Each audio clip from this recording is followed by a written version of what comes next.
Bismillahirrahmanirrahim. Assalamualaikum warahmatullahi wabarakatuh. Alhamdulillahi rabbil alamin. Allahumma shalli wa sallim ala sayyidina wa nabiyyina wa maulana Muhammadin sayyidil anbiya'i wal mursalin wa ala alihi wa ashabihi wa azwajihi wa dhurriyyatihi wa man tabi'ahum bi ihsanin ila yaumiddin, amma ba'du. Bapak Ibu para jamaah salat zuhur sekalian yang disayangi Allah dan dicintai Allah, ibadah yang kita lakukan itu ibarat kata adalah jasad badan kita, dan ibadah itu apabila diterima di sisi Allah mesti harus ikhlas, dan ikhlas itu ibarat kata adalah roh. Apabila ada orang yang beribadah tetapi dia tidak ikhlas karena Allah Ta'ala, maka itu ibarat seperti halnya jasad yang tidak ada ruhnya, alias mati.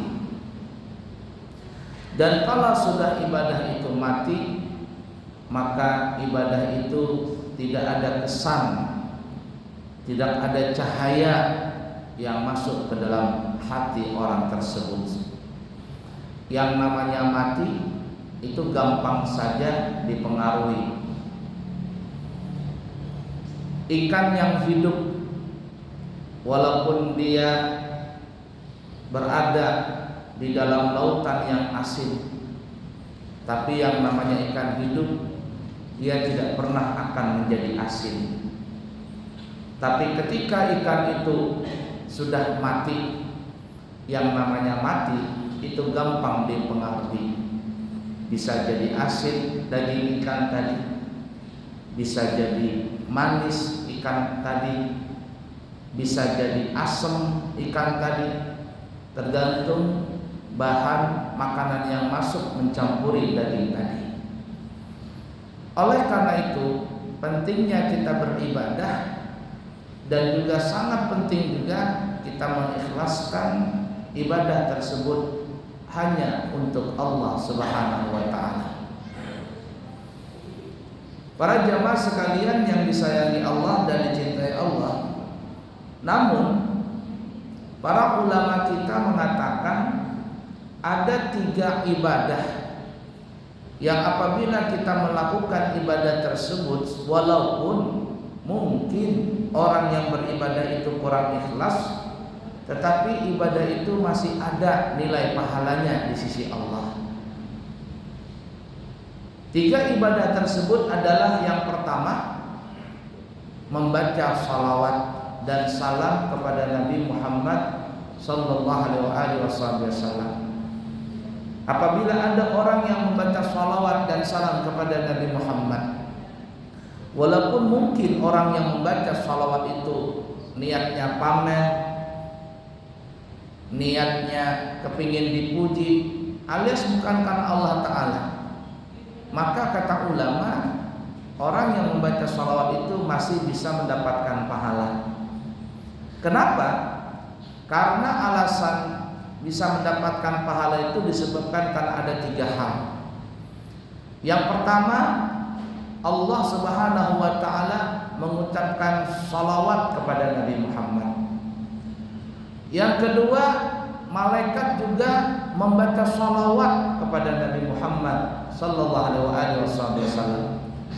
Dan yang ketiga, ikraman lin Nabi Muhammad sallallahu alaihi wasallam, karena memuliakan kepada Nabi Muhammad sallallahu alaihi wasallam. Allah menyebutkan dalam firman-Nya, innallaha wa malaikatahu yusholluna 'alan nabi.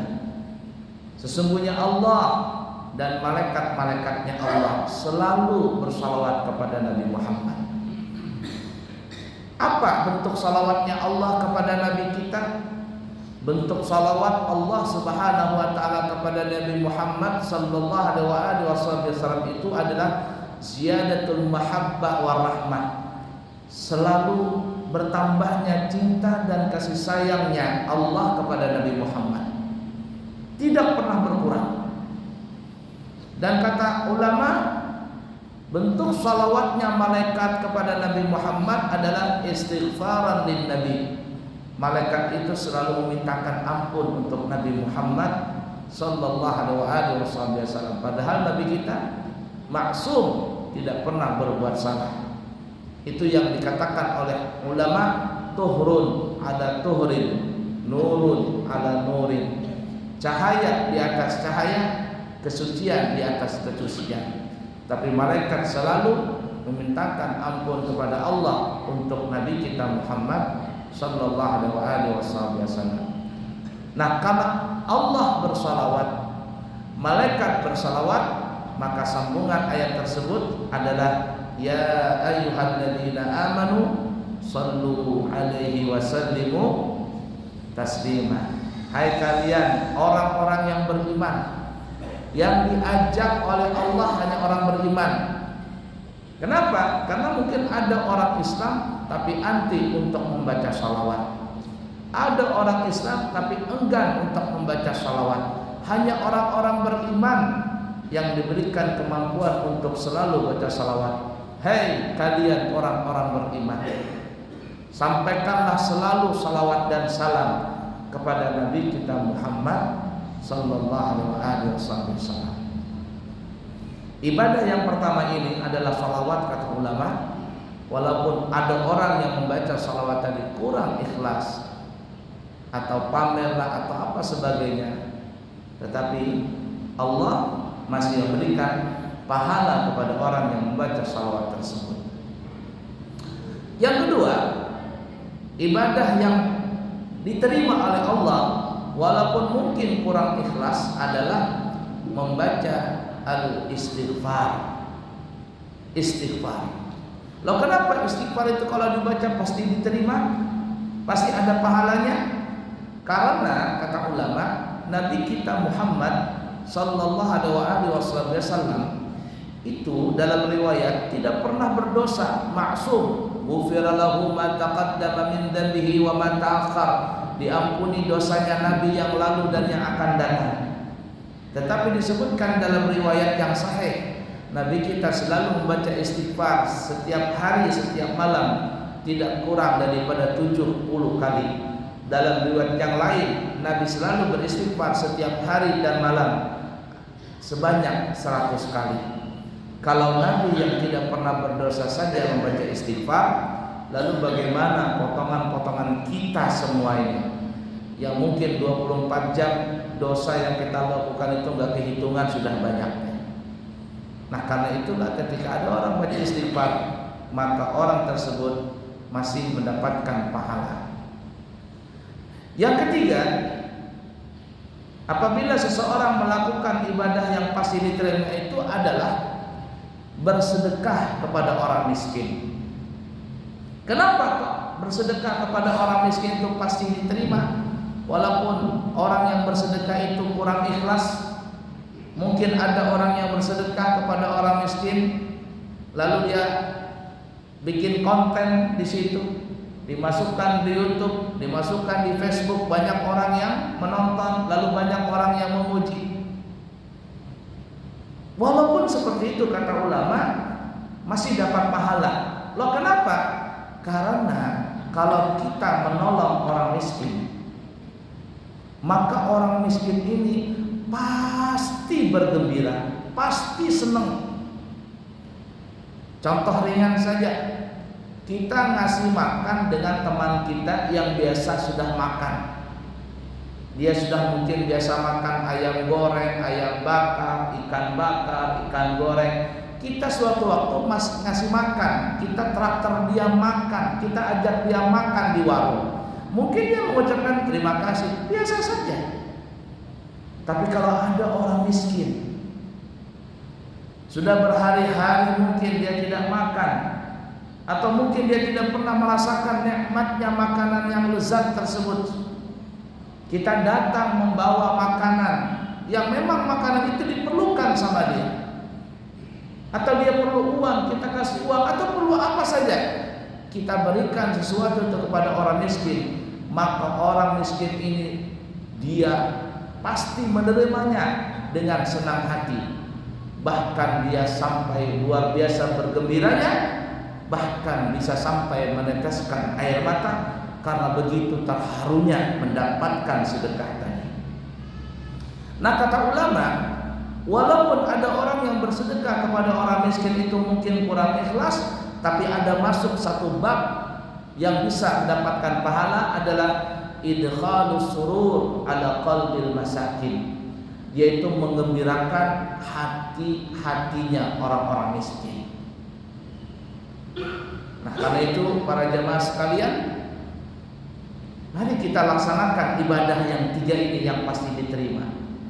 Memperbanyak membaca salawat dan salam kepada Nabi Muhammad sallallahu alaihi wasallam. Kita boleh sambil berjalan, sambil bersantai, ya, boleh baca salawat itu. Begitu juga istighfar, dan jangan lupa bersedekah kepada orang-orang miskin. Tiga ibadah ini pasti diterima, dan insya Allah kita akan berbangga dengan ibadah yang kita lakukan ini di hadapan Allah Subhanahu wa taala dengan mengambil pahala dari sisi Allah. Mudah-mudahan Allah Subhanahu wa taala menerima segala amal ibadah kita dan memaafkan dari segala kesalahan dari dosa-dosa yang kita pernah lakukan. Amin. Allahumma amin ya rabbal. Insyaallah kami akan berangkat umrah tanggal 14 September bersama jamaah dan kembali di tanggal 27 September selama 14 hari perjalanan. Siapa tahu para jamaah ada yang berangkat umrah bareng kami, maka kami akan buka pendaftaran dengan harga 30 juta rupiah, perjalanan selama 12 sampai 14 hari. Di Madinah hotelnya Andalus Suites, turun dari hotel sudah masuk pelataran Masjid Nabawi, dan di Makkah Burj Fuad kurang lebih hanya 150 meter sudah masuk pelataran WC 2. Dan siapa yang kepingin berangkat haji tahun depan 2025, maka kami ada tiga versi harga. Ada yang 250 juta, ada yang 300 juta, dan ada yang 400 juta, tergantung visa, hotel, dan perlengkapannya. Siapa tahu ada yang berminat, insya Allah kami siap membantu niat para jamaah, dan mudah-mudahan semua kita bisa berangkat haji dan berangkat umrah. Amin, Allahumma amin ya rabbal alamin.